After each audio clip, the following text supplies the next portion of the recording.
Hello and welcome to Coffee and Catholics, a Catholic women's talk show podcast. I'm Stacy, one of your hosts, and with me I have... Hi, I'm Alisha. I'm Annie. And I'm Lauren.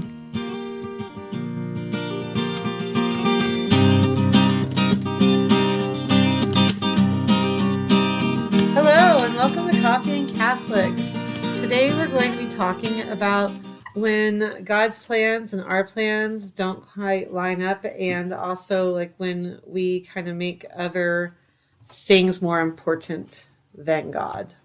Well, what we figured out as we spent all this time together is that a lot of times when we hit these really big walls where we're really disappointed how something worked out, or we're frustrated that the plan that we thought that God was leading us in ends up not being the way it goes, that's when we come face to face with things that have become idols in our life, things that we're giving more of our thoughts, more of our attentions, and putting more of our trust in these particular things than in the Lord himself.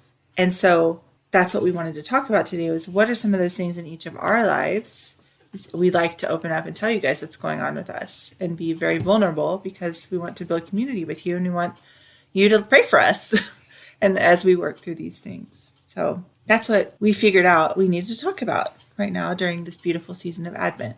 Well, and not only when we think that we're going down the path that God wants us to go, but also, and then it doesn't work out, that could be really frustrating. But then also having things like the way that you want something to go, or trying to go down a path that you want to go, and you haven't brought God into the mix, and kind of having that distance from him. And then, you know, he kind of breaks through a little bit somehow. And then it kind of, you know what I mean? Like, I don't know if you guys have ever had this, but I've had it where I think I'm, you know, doing the right thing, and I haven't really maybe necessarily realized that I haven't brought God into it, or I know that I haven't brought God into it, but I really want to do this thing, and he might tell me no. and so then he kind of breaks through in some way, a little nudge or something like that keeps on happening. And I realize, oh, you know, I have to let go of some control here. Because if we're talking about, you know, things that we can make into idols that kind of get in the way, control is a big one for me. And, you know, I see that daily in my home life when I'm with my kids. And, you know, for instance, we are doing schoolwork, 'cause I homeschool, and doing our schoolwork. And, you know, I when I get started on a project, I want to start it and I want to get to the end. I want to finish it. A lot of interruptions really irritate me. But I'm at home, homeschooling one kid, and 3 other kids are running around. So inevitably, somebody runs in and screams and tattletales or gets hurt or whatever. They want something. And I have a really hard time letting go and being flexible. And so then I get angry. And, you know, I want to stomp my feet and throw my little toddler fit. And so I've been learning how to breathe through that and, like, just be okay with the mess. And I think one thing that really impacted me and has made me think more about it lately is I was having a conversation with my son, and he told me when he was going to bed that, you know, he was really sorry that he messed up again. He was bad again today. Mm-hmm. And, you know, he just looked so sad about it. And I was like, well, bud, he kind of brought this up before a couple of times. And I asked him a little bit more about it. And, you know, told him we shouldn't dwell on things that we've done wrong. Like, we realize that, you know, we realize that we've done the wrong. We apologize when we need to. We make up for it when we can. And then, you know, move on and ask for forgiveness, forgive yourself, all of that. And it still seemed like it was really, really bugging him. I'd been noticing that I really need to not be so quick to anger around my kids, because then I'll yell. And I asked him, you know, when I yell at you for doing something that I don't like, or that, you know, that you've done wrong, do you feel like there's something wrong with you? Because when the conversation was kind of steering this way. Mm. And he said, yeah. Mm. And it just absolutely broke my heart that I made him feel that way. And I didn't realize that I was making him feel that way. That because, like, I have that aisle of control, and when things don't go my way, I throw my fit and I yell, you know. And I told him, you know, I'm learning to walk away when I need to. I'm learning to stop and take a deep breath when I need to. And he sees these things, or he saw these things. as, oh, mom got really mad at me for doing something. Like, what's wrong with me that I keep on doing this to her and, causing this reaction in her. And then he feels bad about himself. And I didn't realize that I was causing that wound over and over and over again. And so, I made sure to tell him that, my trying to control my temper and learn to walk away and all of that is my problem. It's not yours. That is a mommy problem. There's nothing wrong with you.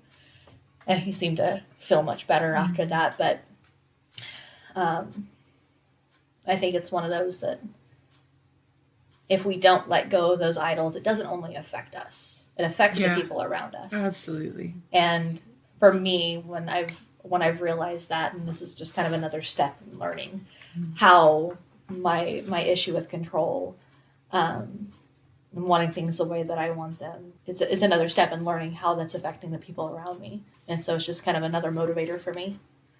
But it doesn't make learning and getting over bad habits easier necessarily, but I think it brings more love into the situation because I want my family. I don't want my kids to feel like there's something wrong with them. Like that they're bad. They are bad because I have an issue with myself. Like that's on me. It's not on my kids. I think it's hard too because some personalities just take things differently and more personally. Any kind of criticism. There are just people that are born who have a certain personality that when you say anything about anything they do or anything they've done or something they said, they take that into their identity to their core. Mm-hmm. And it really does. And some people are just like that. And it not necessarily because of trauma, but because of who they are. And I have one of those in my house. I have a kid like that in my house. I'm that kid. When I was little, I was that kid too. So I think that part of this is that it's so beautiful listening to you with your kids is that you're always willing to adjust based on what they say to you. And you're so humble to admit to them, this is my problem. That's beautiful. And you're teaching them how to be that way with their wives and their husbands. And like, what a gift that is. Like, I wish I was that open-hearted and self-deprecating with my children that often as you are. I am sometimes, and I do admit when I'm wrong, but not like, it just feels like I have so much to learn from you in that field. I mean, I definitely struggle with it sometimes. I'll say something and I'm like, I shouldn't have done that, or I kind of regret that. And I'm like, no, they deserved that, or like, that was warranted. Well, sometimes, part of our job as parents is teaching our kids how to be responsible and respectful. And sometimes they aren't listening. Or sometimes they don't hear you because they're in their own little world. Mm-hmm. I've had to ask my kids several times, why is it that I've asked you nicely 4 or 5 times, but you don't even respond to me until I yell? So we've talked about that too. Sometimes it is, yes, we can respond harshly, quick, and that's wrong. We apologize for that. But I don't think every time we yell is always us, if that makes any sense. I think sometimes it is the kid, the kids needs redirection and they're not responding to calm ignition of that redirection. Yeah. Yeah. Well, and I think for me though, it's just a matter of, I really, really am striving. I really want to, and I'm not striving very well. I shouldn't say striving. I'm trying to strive. I like the idea of striving to act out of love in every single thing that I do. And when I'm yelling at my kids, I'm not doing it out of love. I'm doing it out of anger towards them. Mm-hmm. And, there is such a thing as righteous anger, right? And trying to redirect your children for sure. But I'm trying to figure that out when it's righteous and when I'm like, it's not righteous. And I don't know if righteous anger is necessarily the right term for when your kid is not listening to you, being righteously angry about an injustice.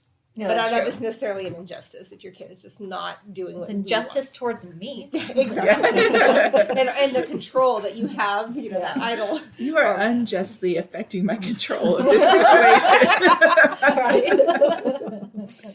But I think I love that you said, I'm trying to do everything out of love. Mm-hmm. That's really cool. Because sometimes you're yelling out of love. Hear me out for a second. Sometimes you're concerned about your children's moral character, and it's making you very concerned and emotional. and you might yell in that situation. But it is coming from love. And that doesn't mean the yelling is okay. I'm not saying you get a pass for yelling, but I think that that's a great philosophy to check yourself. Okay, feeling a little heated here. Am I acting in love? Sometimes the answer might be yes. You know, that maybe you're a little too hard on yourself sometimes. If you truly are trying to do your frustration is coming from a place of love. Well, even taking this out of the mom realm for a second, we've had saints do this to popes. I mean, right. Saint Catherine of Siena, you need to move back to Rome now, and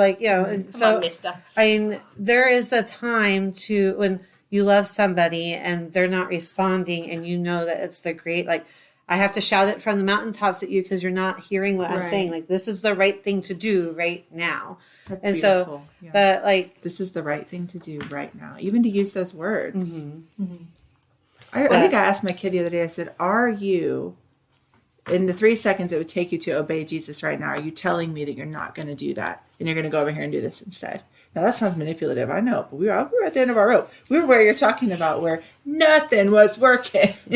And so it's just, I think we do have to speak the truth to our kids and be like, hey, you are a Christian. You call yourself a Christian. You must obey your parents. It's important, for your moral character. And I know that's not what you're talking about. You're talking about when you're just mad that things aren't happening the way you want them to. We hear you. We're not trying to whitewash that. I think sometimes we think that we're yelling that all of it is bad and all of it's from a bad place and all of it's from unloving. Because we might feel a twinge of anger because we want what's best for them. And when they're doing things that aren't best for them or for their family, then it does make us angry. But even God had a loving wrath at times. And so I like how, Lauren pointed out and you said about am I doing this out of love? And I think that's really the main question when we are losing control is this coming from a place of love? Is this reaction the one that is needed right now? Because sometimes yelling is not. Kids running on the street, you're like, oh, sweetie, please don't do that. Stop! You have to yell because they're not doing what they're not. Okay, I'm running into the street. Here comes a car. Mm-hmm. I mean, there are good times to yell and startle and get attention of. Mm-hmm. And so I think, what you're saying, we have to think, is this coming from a place of love? Because, but we can't think that every time we yell at our kids that we're some sort of horrible parent. Mm-hmm. And I think we get lost in that trap. And I think that that's part of the idol is that we're trying to be a perfect parent. There you go. Mm-hmm. I mean, and as you're talking, I think that is true for me. I have this idea of I want to be slow to anger because God wants us to be like Him, right? I want to be slow to anger like He is, and I want to do everything out of love, and I definitely don't do those things. And so, God kicked Adam and Eve out of the garden out of love. Yeah, He banished them, and the punishment isn't always coming from a bad place. Yeah. I mean, that was a mercy he did for them. Mm-hmm. Well, and I will say, and it's something that I think when you face your idols and you try to kind of rid yourself of those idols, because it is being quick to anger, having that control of I want to do things my way. I don't want to be interrupted. Those are idols for me, and maybe I go a little overboard with being critical of myself, but those are idols of me. But then I think when you try to bring God into the mix, that's when you can kind of get rid of them. And it is, I don't know if you guys have experienced this, but I've gone through stages. God has brought me through stages of learning how to kind of let go of that control and it's gotten a little better and a little better and a little better. And sometimes I get frustrated. I'm just like, God, I gave this to you. I don't want You're not managing this the way that I needed you to. So I'm just going to go ahead and take that back. That control there. But it is interesting because that brings, I guess, to another aspect of that control of just wanting the solution to be the way that I want it to be, wanting the timing to be the way that I want it to be, wanting, But I have been learning that God has this way of, he's slow to work, and his timing is perfect, and therefore it's perfect for us. But in my mind, it's going so slowly. But I think I was reflecting on this a little while ago about, well, why doesn't God just like snap that finger, and whatever it is, that idol that we have in our lives, that frustration, that difficulty, that suffering that we have in our lives, why he could, if he wanted to, he could just snap his fingers and it would go away. But why doesn't he do that? And I think it's because if it could just be switched off, we could so easily switch it back on because we never learned from it. And so God wants to walk us through that and teach us as we go. And so that when that opportunity comes to switch that idol or that difficulty or whatever that sin is back on, then we go, oh yeah, I remembered that. And we, stay on the right path. Yeah, I know that I definitely deal with that same idol of control. Like, it's been a major issue for like all my life. And part of it is just personality, and part of it's a learned thing, because that was something that I know my dad really struggled with as well. But I was just like reflecting over just different things, like where that has come up in my life. And like, my plan when I got married was to have babies, like right off the bat. Like, that was like, oh yeah, God, I'm going to be open to life. Let's do this thing. And then we had 5 years of infertility. So God's plan was definitely not like what I had, like, anywhere close to my plan in that. I remember just like having moments of such anger, that it was so easy for other people. And I know that like there's a lot of people who really struggle with the opposite of that, and the hyperfertility, in that same, type, like with that same, is like, it's so, well, it's easier for other people to practice natural family planning or to space kids out. Like, why is it so hard for us? And, being, trying to understand, like, why, God, why are you doing it this way? And seeing, what is your plan in this? And when I finally did get pregnant with my first, a few months later, my dad died. And so I, like, so many times, like, I'm looking, like, I can look back and see all these times where I have put, that control, like, and tried to, and continuing. It's like, it's never going to not be an idol of mine, I think. Like, it's like, God's just constantly like, I'm going to tear that down, or work on it different ways. Let's go around this corner, and we're going to, build that in there, to try and work on you in that way. Right. And so, but looking back, something I always feel like I've been able to do. Like, I have a hard time seeing God in the moments, but I can look back and see. Like, I look back and said, okay, well, the reason that God waited for us to have kids, had that time, was I would not have been able to take care of my dad in that same way. And the reason, part of the reason why he died when he did is I would not have been able to take care of him in the same way with our children. And I've talked about this with my kids before, and I may have mentioned this before in the podcast, I can't remember, but my 7-year-old he's trying to understand it, and he just looks at me, Mom, so you're happy your dad died, right? I was like, that's not exactly what I was saying, but it's more of, I see why God did it in that time. And, so then, that happened. And then, my next plan is, okay, my kids are going to be perfect. They're never going to, disagree with me or argue. I'm never going to yell. I'm not going to, put the fear of God in them the way that my dad sometimes did. And, obviously that, God gave me some very defiant children. And I've really struggled in the past few years with one of my kids in temperament, because we have very similar temperaments. That's a problem. And then, plan, I have this, this idea that, like we talked about, the perfect children and like the perfect husband and the perfect family, and this idea that like my family this is how we are, and, everything's, great. And I feel like I have put my family and almost as an idol in my life. So with all this, like the control idol for me, and seeing those things, like I can see in the past, like I've been able to see in the past, okay, God moved in my life there, but I struggled for years with seeing God in the present. realizing that I'm not really feeling God in the present. And I've talked about this, recognizing that my like root sin is sensuality and wanting to feel like God all the time, feel like all the feelings. But I was praying for God to reveal himself to me because I couldn't feel him. And then something happened. It both in a way like tore down that pedestal, that idol that I had. But in that, I felt God. That was when I felt him in the moment. And I know that is important and that is good, but I find myself so many times so angry that that's how God showed himself to me, was in a hard time like that. And it's like all these times of God comforting people. And I felt him in this time of distress, I guess. Like not in a comforting way though. Like it was like, I mean, kind of. One sentence in the Bible, an entire sermon, said, "In the year that King Uzziah died, I saw the Lord." And he made a whole sermon about that.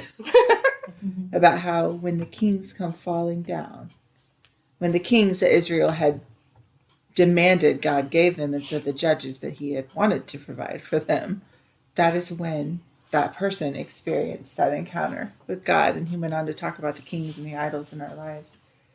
And about how sometimes it is in the crumbling of those high places that we've built up as the person to look to, or the thing to look to, or the thing to do, when those crumble, and it is literally us holding on to God and God alone, that is when we experience him. I think that's probably really common. Yeah. I think that's really common.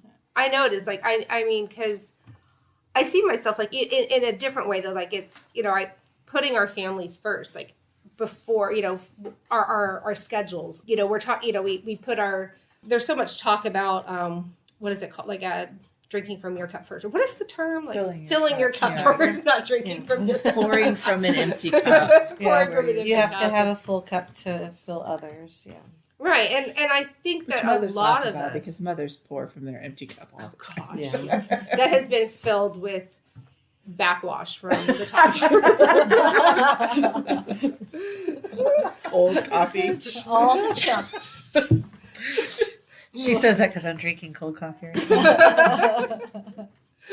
Oh man, but I think that it's not just mothers, but I know mothers. Definitely, but I think that this is relatable for women, of all stages, that putting family or friends as idols. Absolutely. in that we find ourselves, comparing that comparison to they're better than us, so I can never be that good, or putting it like I have to do all of these things for these people, and you forget to put that relationship with God. Well, I'm glad you had said something about comparing, because I've been thinking about the whole time that a lot of times we talk about, well, you can't compare yourself to somebody else's, your life to somebody else's life, because their plan for God that God has for them isn't the same as what he has for you. But I think a lot of times, you guys have been talking, I've been thinking about this, that it's not necessarily our comparing to others. I mean, that's important too, to not do that. But I think we form this perfect image of ourselves, or the image that we want for ourselves. And we compare ourselves now to the image of what we want to be. And I think sometimes the image of what we want to be isn't what God wants us to be. And I think that's where we're falling short. And so we make these, I want to be 100 pounds or 50 pounds or 20 pounds lighter. I want to be, have the perfect husband, or my husband should be praying with me every night, or my kids should listen to me, and our homeschool should go perfectly, or my kids could go, get straight A's at school, or whatever. I think we just have this image of what we expect in our family life to be, and for us to be. And that's not what God has planned for us. I think that's where I think maybe that image of ourselves is sometimes the idol, not the comparing what somebody else's life. We do that too, which we need to be cautious of. But I think when we start comparing what we want our lives to be and what they are, I think that can be a slippery slope as well. Oh yeah, I think that's absolutely true. Well, and I want to go back to just something. Stop me, Annie, if you don't want me talking about what you said about the feeling angry. Depends on what you say. Oh, sorry. So we'll cut it out if you don't mind. Okay. So going back to what you were saying, Annie, about feeling that anger, about like God revealing Himself to you in this particular way that He revealed Himself to you during this very difficult time in your life. I think that it can feel that way because we're like, okay, well, what, like you had to make this thing happen in order for you to reveal yourself or for you to show me this lesson in life. Why did it have to be so hard, right? Right, exactly. Yeah, why does it have to be so hard? Why did it have to hurt so badly? And I know that I felt the same way too, and I've asked these same questions too. And I think something that God has revealed to me is that and I think it is a hard teaching that God, He doesn't will these bad things to happen, but He does allow these bad things to happen. So whether it's a choice that somebody's made that has affected us, a choice that we have made that has affected us, or anything else that has happened, He allows these things to happen, and then He uses those as opportunities to move in. Right. And something that was shared with me a while back was like, because especially with having this like issue that I have with being so, I don't know, sensitive to like needing to feel the feelings, is how important that journaling is. And I suck at it.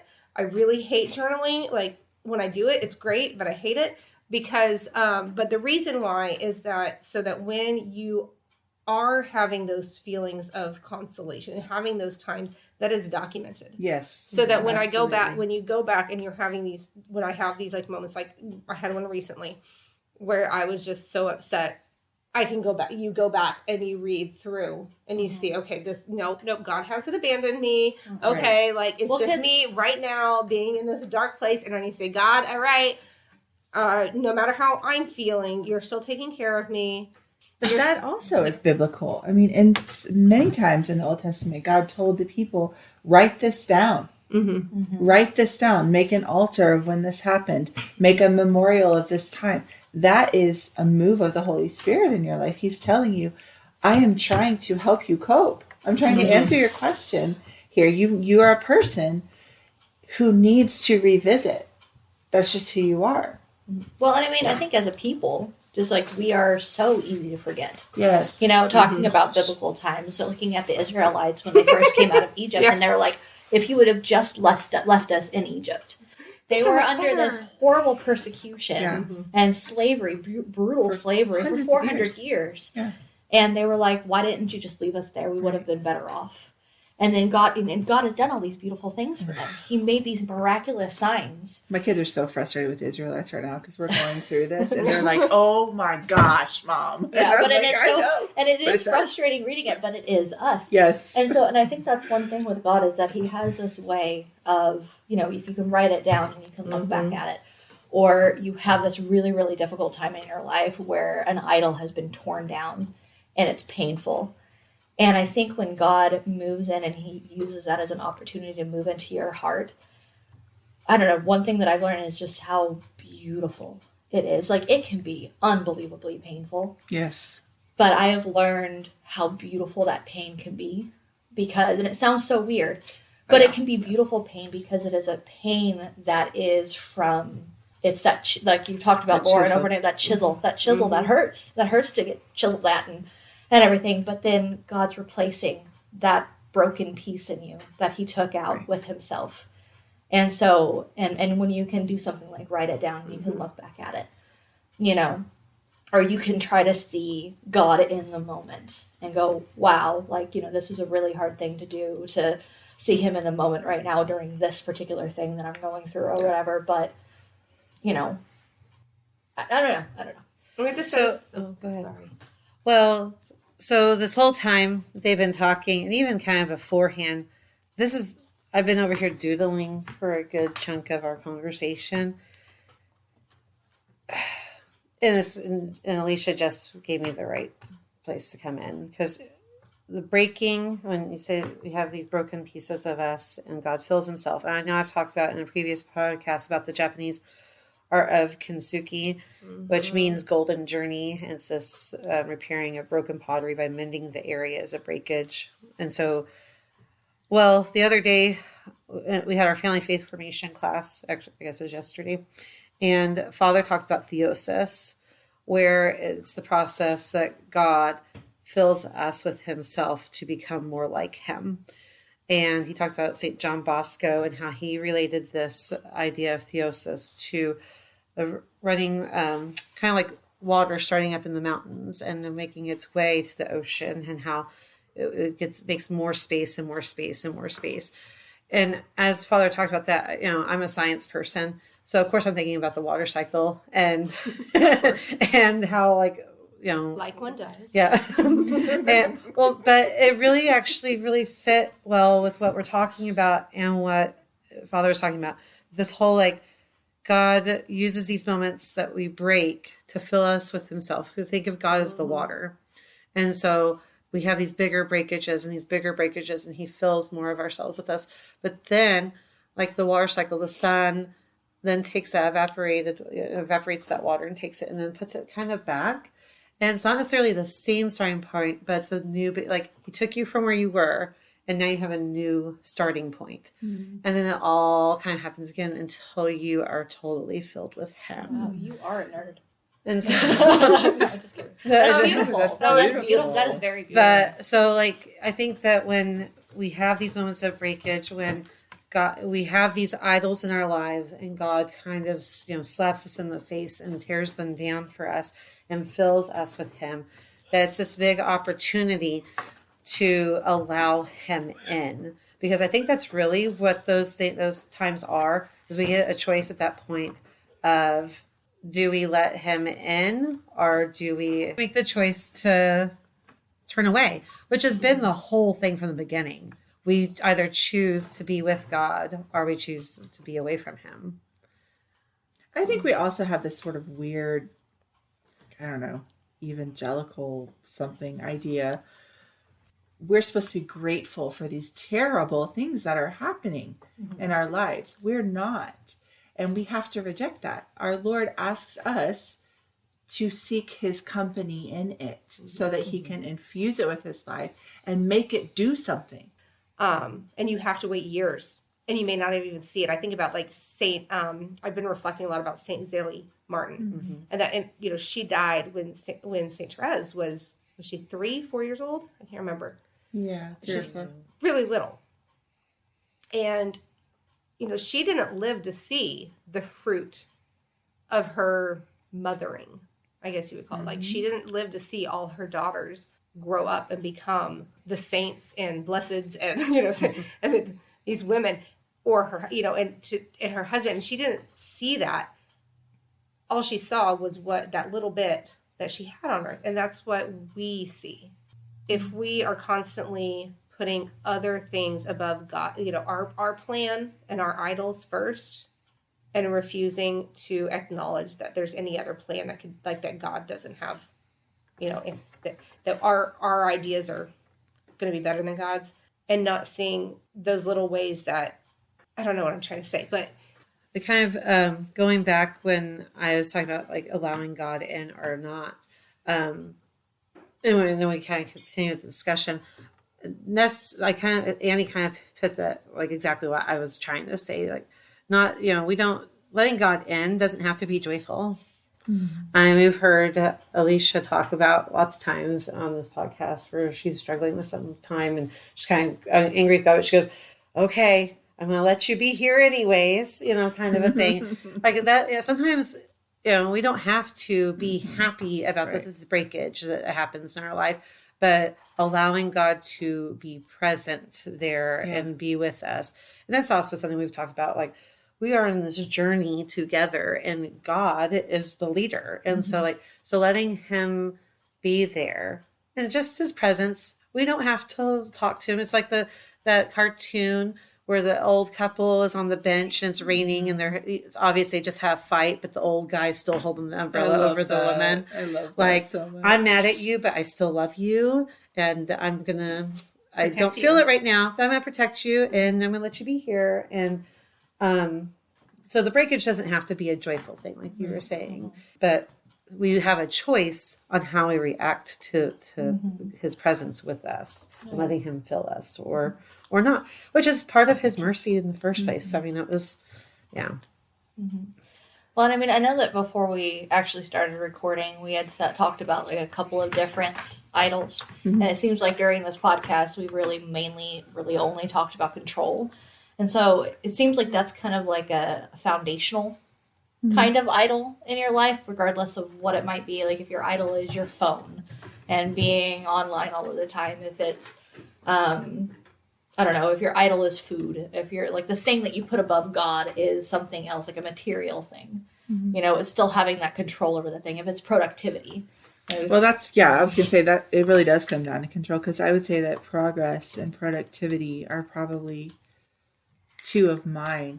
And it's a sneaky and scary one, because it isn't always about getting stuff done, but about forward movement. And I'll find myself getting super frustrated with the people in my house when I don't see them progressing spiritually the way I want them to. And you know what? That's real. That's real bad on myself. Me. That's bad on me, because here I am as a teacher who teaches moms how to be more merciful in their houses and in their homes and their families. But I am idolizing that teaching sometimes when I place the teaching above being present. Does that make sense? When that picture perfect, merciful mama that I want to be in my heart becomes the goal instead of actually being merciful. And I know that sounds weird, but it can in a weird sort of twisted way. How I perform, this performative mercy, if you will, mercy becomes bigger than the actual being present. Does that make any sense? I know it sounds crazy. So I get frustrated, but that is also control. I have like this running ticker in my life, and at the end of the day, I start going through all the ways that I failed as a mom when I'm laying, and it's so ridiculous. And I sit here and I teach women not to do this all the time, and I'm still tempted every single day to do it myself, and I have a choice. So this is an active thing, you know what I mean? Like I think also, and this is another important thing that I was realizing when you were talking, Stacy, I think a lot of idols happen when our actual good impulses towards holiness or to productivity or progress or to self-control or to controlling our homeschool room and making sure that things are going the way they're supposed to be going. These are all good impulses. They become destructive when they're not reined in by virtue, when they're not being fed by virtue and they're being fed by our own ability. So I know that's what's happening for me, because I have all these things that I want to do well because the Lord has called me to do it. But if I'm doing it in my own power, there's no meekness there. It's all my power. And meekness is power under restraint. Well, anyway, you need God's grace in order to do it. It's that supernatural grace that you need in order to reach that perfection that you'll receive in heaven and get as close as you possibly can here on earth. You can't do it by yourself. Well, and you mentioned social media. I wouldn't necessarily put when people talk about the social media being like the idol, again, I think it's more about the control of, I don't have to deal with any, because that's what happens. It's after the kids go to bed, it's quiet, and I have control over having to do nothing. I can just sit there, and it's not that I want to be on Facebook or whatever it is. I want to do nothing for a couple of minutes, but a couple of minutes turns into like 30 minutes. And that's kind of the problem, but it's that control of, I don't have to do anything. This is my time to do nothing. And, but what could I be doing in that time? I could be making sure that I get in my night prayer, and I can be making sure that I get in, we talk about, we don't need to have a checklist for prayers and things like that. But there are things that I want to do before I go to bed to thank God for my day. But by the time I'm done scrolling, I'm so tired that I fall asleep during prayer, or I fall asleep scrolling and don't ever make it to prayer. And I would rather fall asleep with the Lord than with Facebook friends. But I think I really do see like what you're saying about control being kind of like this root. Well, I think it all comes down to pride as well. Like we talked about this, like it's with the virtues and stuff. It's like it's also intertwined in there. Humility being that like countering the pride, but like with control, it's about pride. I think I have the better plan. Or fear. It could be about fear too. Yeah, it's all up to me to make this go the way it needs to go. Sure. Yeah, I'm afraid if I don't do it, it'll never get done. You know, or I know that's there's that part of me, that abandonment issues that I have rear up really big when I'm feeling overwhelmed. I'm like, it is up to me, and if I don't do it, it won't get done. Yeah, and then X will happen, and then Y, and then it's like we'll see. And playing into what you just said, kind of going back also to something else you said about how you want to control kind of like the spiritual progression of those in your family. I've definitely experienced that, where, you know, like I know this thing and I know how joyful and I know how beautiful I'm increasingly knowing it. And I see these people over here struggling, or people who don't know, or the people that they think that they hate God and they hate religion and all this stuff, but they hate what they misunderstand. And I want to drill it into them. And I want their conversion to go my way, and I want it to be quick and to the point. and when it doesn't happen, I get frustrated. But that's one thing that I've learned, is that when I let go, and journaling was actually something that really helped me, was when I was going through particularly frustrating situations where I didn't really feel like I could really talk much about it, but I needed to keep it between God and I. And like I felt God calling me to do that, even though like it had to do with like wanting to tell people how to live their lives and how to progress in their spiritual lives. And I thought, like, you know, well, I'm trying to help this person. I'm trying to evangelize to them. How could that possibly be bad? But God's like, no. Said every missionary ever. It's like, well, no, actually, I have a particular way that I want it to happen. And he showed me, because I know their heart, you don't. So stop pretending like you do.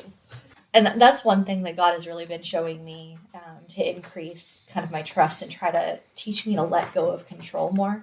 Yeah, in particular when it comes to relationships and just other people, that he knows their hearts that I don't. And so by placing my trust in him, he's been showing me increasingly, like, you know, get all these feelings out by talking to me and by journaling, actually get them out, and then see how I work.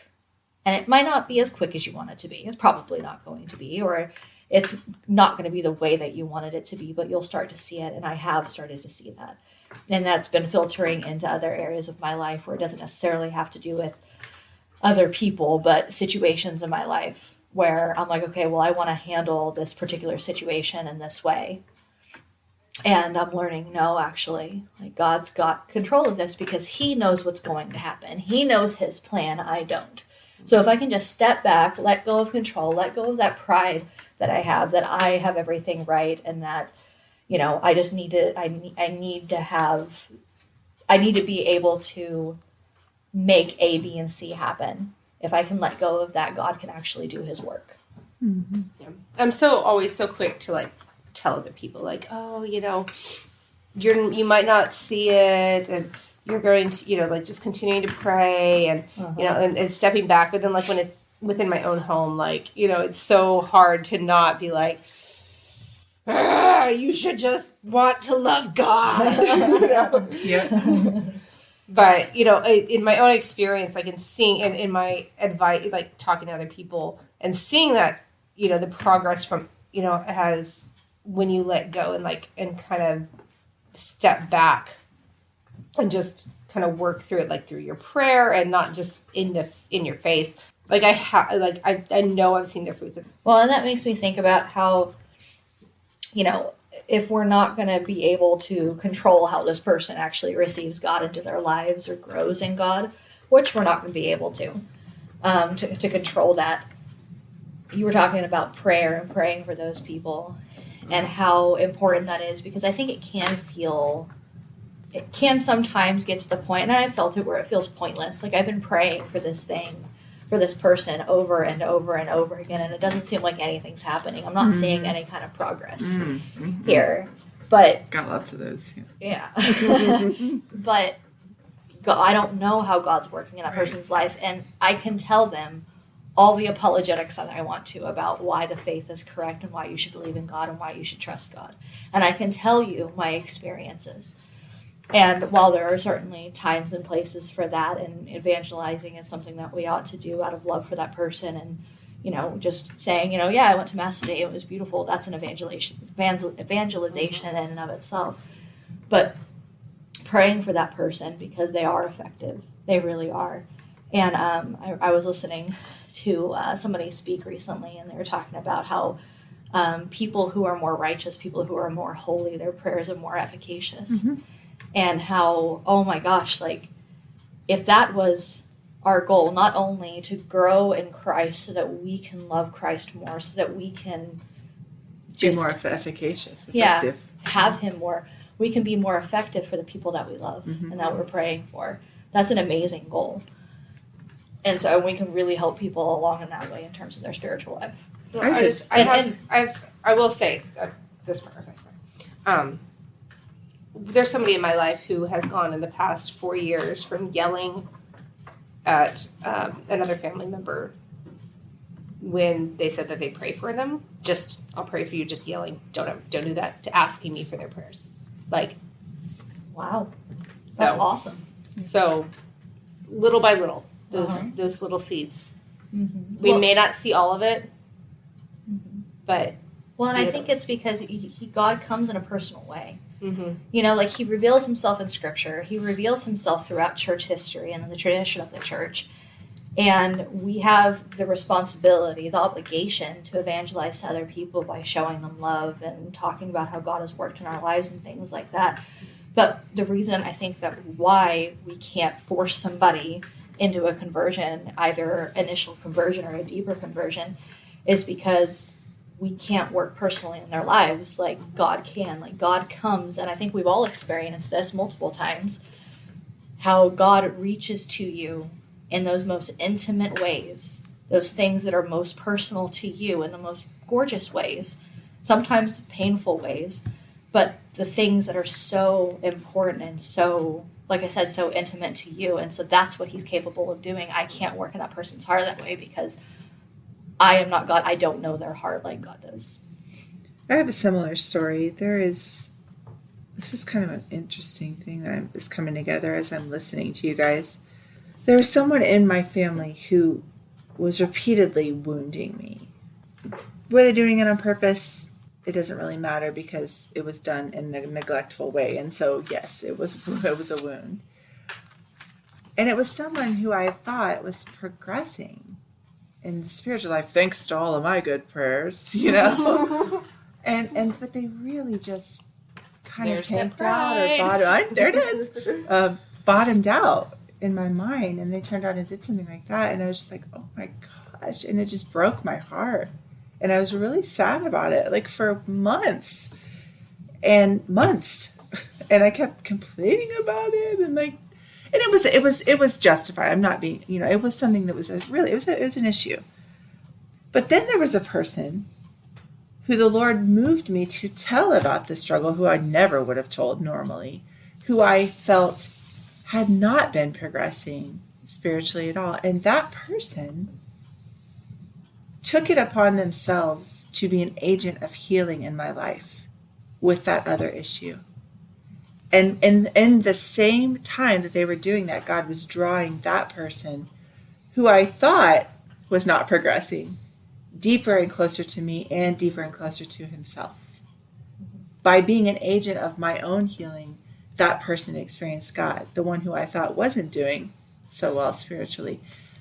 And it was so strange that the way that I felt like my prayers were supposed to go and work and act ended up not doing that at all. It was doing something else. And I say that to say this. Every time I follow God down his path in my life, like every time I just let him kind of lead me instead of do my own thing, it always takes me to a place I wouldn't have gone on my own. And I think that's why the enemy tempts us so much with this control. Because if we were to truly just chase the presence of God and that alone, I think that it would take us in places we never would have gone ourselves. We just never would do it. We just won't. We wouldn't do it. Mm-hmm. And every time that I look back in my life when I could really sense God's presence in those broken places too, like what was said earlier, it's always different than I would have laid out, different than I would have pursued, different than I would have suggested, as a spiritual director, or you know what I mean? So I feel like the entire theme of this podcast in our life is letting go of that and just just following him where he's already working. Like looking at the people around us and be like, where are you at work, Lord? I'm going to go there. I'm just going to follow you there, wherever I see you working, but not expecting a specific result. I think that's where I feel like he's calling me this Advent, is into that place of just letting completely go and letting him just lead me down whatever path he wants, even if it's dark and scary and lonely. And also being led into those places that are not beautiful and not being afraid when things aren't perfect and beautiful and right.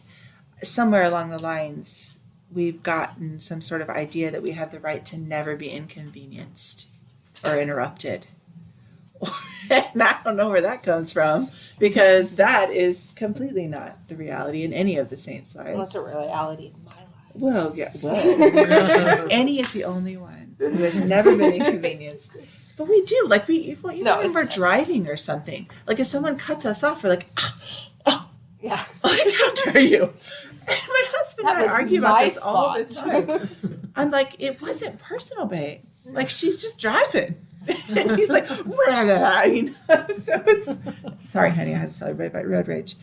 But like, it's just, I think that we really do internalize this a lot, this concept of never having to feel any kind of suffering is my right.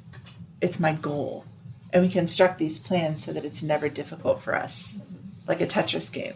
How do we battle that? Because I feel like it is a battle. Well, that's something that I struggle with passing on to my children. Mm-hmm. Yeah, same. My kids are doing this right back at me. It's fun. Mm-hmm. Super fun. Well, I mean, I think it comes from a place of we were made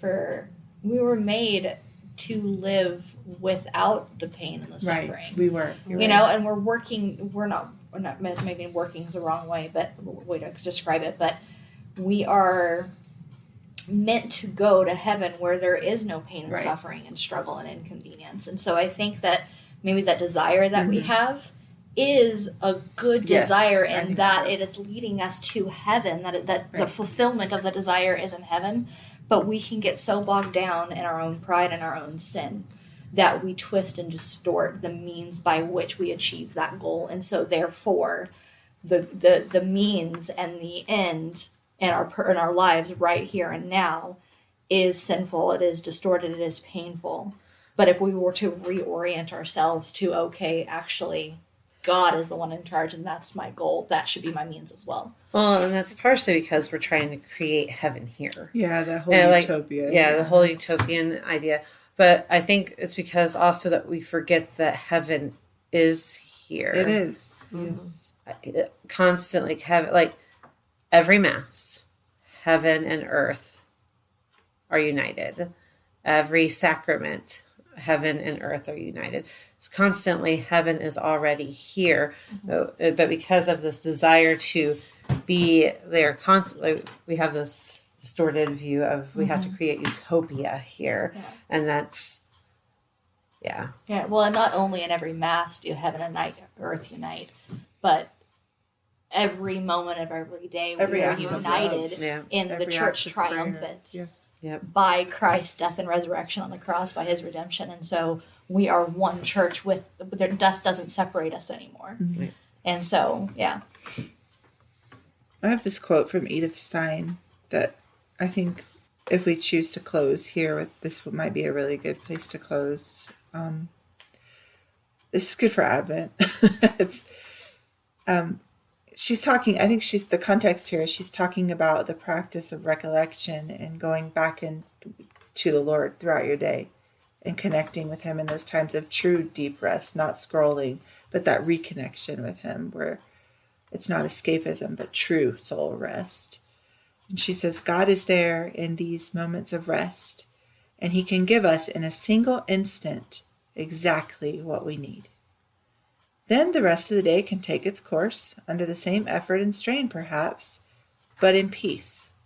And when the night comes and you look back over the day and you see how fragmentary everything has been and how much you planned that has gone undone and all the reasons you have to be embarrassed and ashamed, take everything exactly as it is, put it in God's hands, and leave it with him.